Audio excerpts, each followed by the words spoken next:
Criminal കേസുള്ള വിദ്യാർത്ഥികൾക്ക് പ്രവേശന വിലക്ക് ഏർപ്പെടുത്തി കേരള സർവകലാശാല. ബിരുദ കോഴ്സുകളിൽ പ്രവേശനം നേടുന്ന വിദ്യാർത്ഥികൾ ക്രിമിനൽ കേസുകളിൽ ഉൾപ്പെട്ടിട്ടില്ലെന്ന് സത്യവാങ്മൂലം നൽകണം. സത്യവാങ്മൂലം ലംഘിക്കുന്ന വിദ്യാർത്ഥികളുടെ പ്രവേശനം പ്രിൻസിപ്പൽമാർക്ക് റദ്ദാക്കാമെന്നാണ് VC ഡോക്ടർ മോഹൻ കുന്നുമ്മേലിൻ്റെ അധ്യക്ഷതയിൽ ചേർന്ന സിൻഡിക്കേറ്റ് ഉപസമിതിയുടെ തീരുമാനം.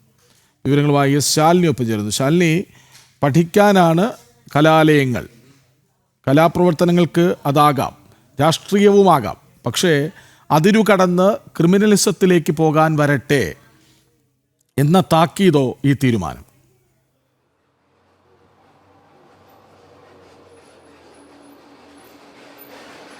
കൃഷ്ണരാജ്, തീർച്ചയായും അതിനുള്ളൊരു താക്കീത് തന്നെയാണ് കേരള സർവകലാശാല നൽകുന്നത്. കേരള സർവകലാശാലയുടെ VC ഡോക്ടർ മോഹൻ കുന്നുമ്മലിന്റെ നേതൃത്വത്തിൽ ചേർന്ന സിൻഡിക്കേറ്റ് ഉപസമിതിയിലാണ് ഇത്തരത്തിലൊരു തീരുമാനം ഇപ്പോൾ എടുത്തിരിക്കുന്നത്. അതായത് പല സർവകലാശാലകൾക്ക് കീഴിലും കോളേജുകളിലുമൊക്കെ ബിരുദ കോഴ്സുകൾക്കും ബിരുദാനന്തര ബിരുദത്തിനുമൊക്കെ എത്തുന്ന വിദ്യാർത്ഥികൾ രാഷ്ട്രീയ പ്രവർത്തനം മാത്രം ലക്ഷ്യം വെച്ചുകൊണ്ട് എത്താറുണ്ട്.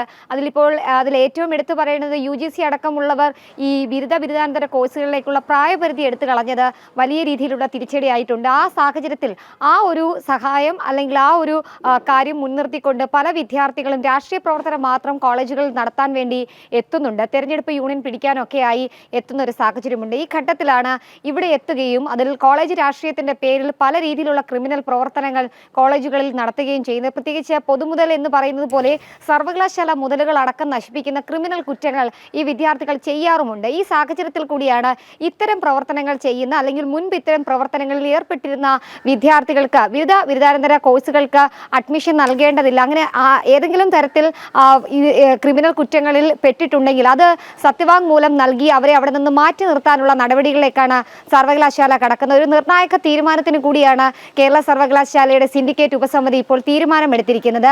ഇതിൽ ഓരോ കോളേജുകളുടെയും പ്രിൻസിപ്പൽമാർക്കാണ് ഈ സത്യവാങ്മൂലം നൽകേണ്ടത്. ആ സത്യവാങ്മൂലത്തിൽ പറയുന്ന കാര്യങ്ങൾ, അതായത് ക്രിമിനൽ കുറ്റങ്ങളൊന്നും താൻ ചെയ്തിട്ടില്ല, ഒരു രീതിയിലുള്ള കേസുകളോ മറ്റോ തൻ്റെ പേരിൽ ഇല്ല എന്ന് പറഞ്ഞ് കോളേജിൽ അഡ്മിഷൻ എടുത്തതിന് ശേഷം അത് ലംഘിക്കുകയാണെങ്കിൽ ആ അഡ്മിഷൻ അടക്കമുള്ള കാര്യങ്ങൾ റദ്ദ് ചെയ്യാനുള്ള അനുമതി കൂടി പ്രിൻസിപ്പൽമാർക്ക് ഇപ്പോൾ സർവകലാശാല നൽകുകയാണ്. ഇങ്ങനെ ഒരു നിർണായക തീരുമാനത്തിനും ചൂടുവയ്പ്പിനും സർവകലാശാല തീരുമാനമെടുത്തിരിക്കുന്നു. പ്രധാനമായും കഴിഞ്ഞ ദിവസങ്ങളിലൊക്കെ കാര്യവട്ടം ക്യാമ്പസിലും കേരള സർവകലാശാലയുടെ വിവിധ കോളേജുകളിലുമൊക്കെ ഇത്തരം ക്രിമിനൽ പ്രവർത്തനങ്ങൾക്ക് നേതൃത്വം നൽകിയ വിദ്യാർത്ഥികൾ, ഒപ്പം തന്നെ കോളേജുകളിലേക്ക് എത്തുന്ന ജൂനിയർ പെൺകുട്ടികളെ അടക്കം ഉപദ്രവിക്കുക, അവരെ മാനസികമായി ബുദ്ധിമുട്ടിക്കുക എന്നതടക്കമുള്ള കുറ്റങ്ങൾ ചെയ്ത വിദ്യാർത്ഥികൾ ബിരുദാനന്തര കോഴ്സുകളിൽ തുടരുന്നുണ്ട്. ഇവർക്കടക്കമുള്ളവർക്കുള്ള ഒരു നടപടി അല്ലെങ്കിൽ അവർക്കുള്ള ഒരു മറുപടി കൂടിയാണ് ഈ തീരുമാനം എന്നുള്ളതാണ് ഏറ്റവും നിർണായകമായിട്ടുള്ള കാര്യം. എന്തായാലും കേരള സർവകലാശാലയുടെ VC നടത്തുന്ന ഒരു നിർണായക തീരുമാനം കൂടിയാണ്. ആ നിർണായക തീരുമാനങ്ങളിൽ വിവിധ ബിരുദ കോഴ്സുകളിൽ പ്രവേശനം നേടുന്ന വിദ്യാർത്ഥികൾ ഏതെങ്കിലും തരത്തിൽ ക്രിമിനൽ കുറ്റങ്ങൾ ചെയ്തിട്ടുണ്ടെങ്കിൽ